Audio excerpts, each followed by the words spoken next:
When I talk about a cartoon that was kid-friendly but appealed to adults and children alike, you probably think of SpongeBob. But one TV show that is seldom mentioned when this topic is brought up is Arthur. Arthur was a cartoon based on the children's books by Mark Brown that ran on PBS from 1996 until, well, now.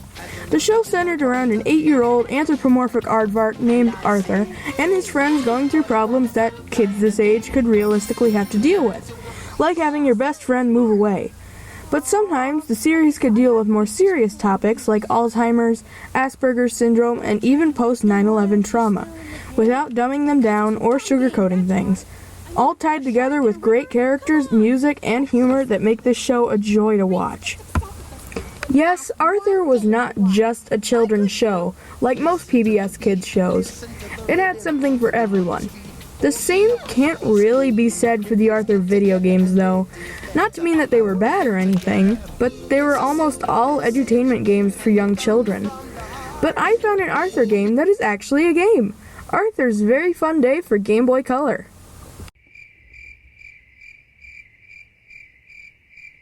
Okay, fine, I'll look at Ready to Race. Arthur Ready to Race was developed by Runecraft and published by Mattel Interactive and the Learning Company. Well, if one of the companies is called the Learning Company, this game must be really educational.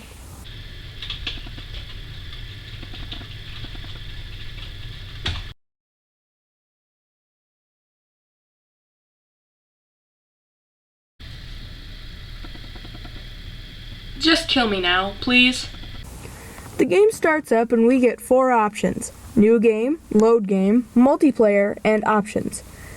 Just take note of that multiplayer option, it's gonna come back later. We'll just start New Game. Sure is a quiet day.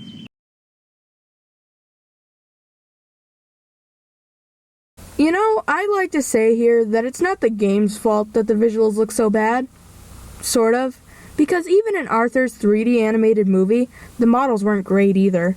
You can't really use a perfect oval as a head without it looking unfinished, but this game's graphics are still horrible, because A, the animation sucks, and B, this game didn't have to be in 3D. This game was released at a time when companies thought that any 3D was better than 2D, of any kind. So most games were in 3D at this time when many of them didn't really need to be.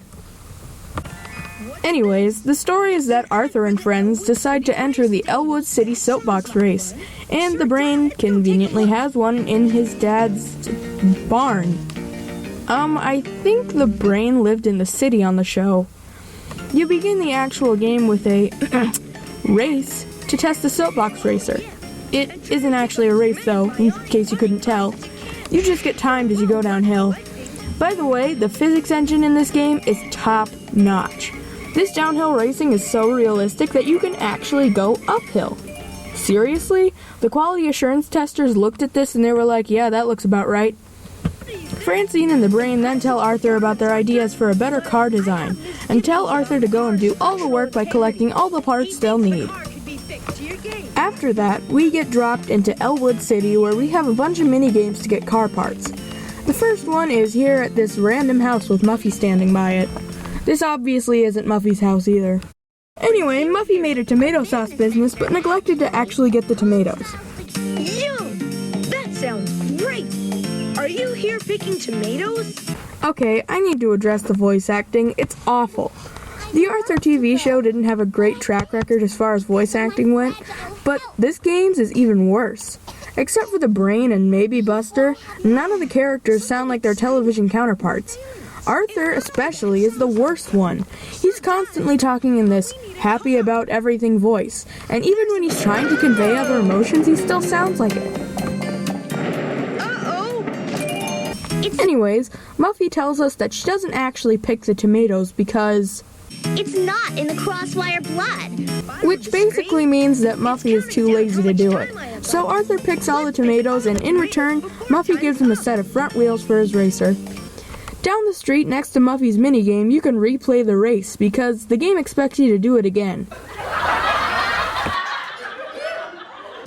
The next building is the toy store, where you can buy some optional items for your car with the coins you collect, like paint, a horn, and a freaking car alarm, because it's totally a possibility that someone just really wants to steal it.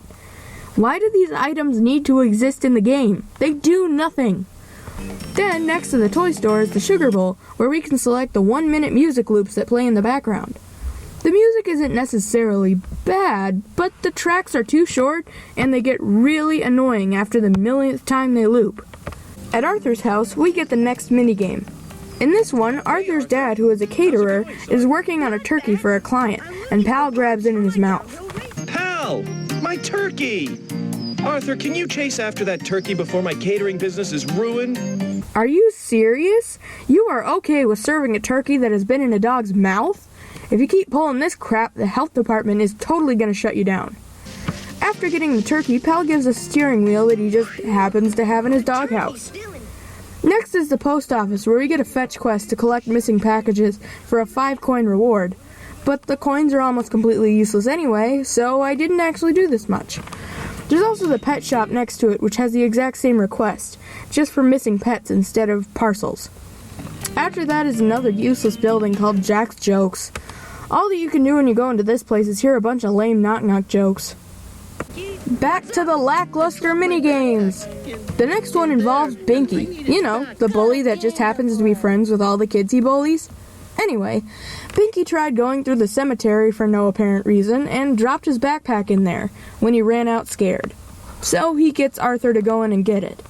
All you have to do is walk through the cemetery, and that's it. There is a meter that goes up whenever Arthur touches ghosts or bats, but there is pretty much no chance for you to get the meter full. We get Binky's... Wait a minute. Is this a purse? After giving Binky's purse back, he gives us a car body. Finally, the last minigame is at the library.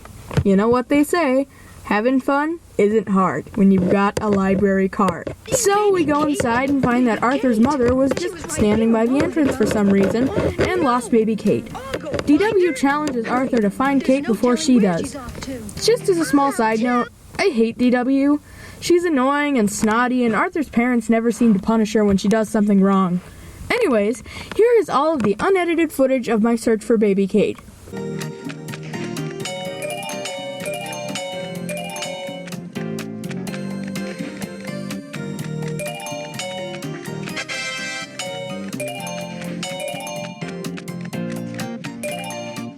Well, that was the shortest minigame ever. I think that WarioWare games last longer than that. Arthur's mom then gives us a set of rear wheels for the racer. After that, we have a race to qualify for the derby. Then Arthur has a dream that Bionic Bunny transforms his car, so we're gonna have to build another one, meaning that we have to play through all the crappy minigames again. Oh joy. After doing all of that crap again, we have another race. He called me a lady. Oh, Arthur, I'm sure we'll win now. Okay, well, that just happened. After we win the race... What? I beat the game? After looking through the footage, I found out that, including time spent in menus and watching cutscenes, this game is less than an hour long. This is unacceptable. And for the coup de grace, the back of the box has tons of lies. Let's list them off, shall we? Lie number 1. Use critical thinking skills to solve puzzles at the Sugar Bowl in the pet shop. What puzzles? The Sugar Bowl was simply for changing the background music, and the pet shop just gave us a pointless fetch quest. Lie number 2. Collect Bionic Bunny cards that can be traded for cool new car accessories. The game didn't have you spending the Bionic Bunny cards, you spent the Arthur coins instead. Lie number 3. Play over and over again because the game changes each time you play. No, it doesn't.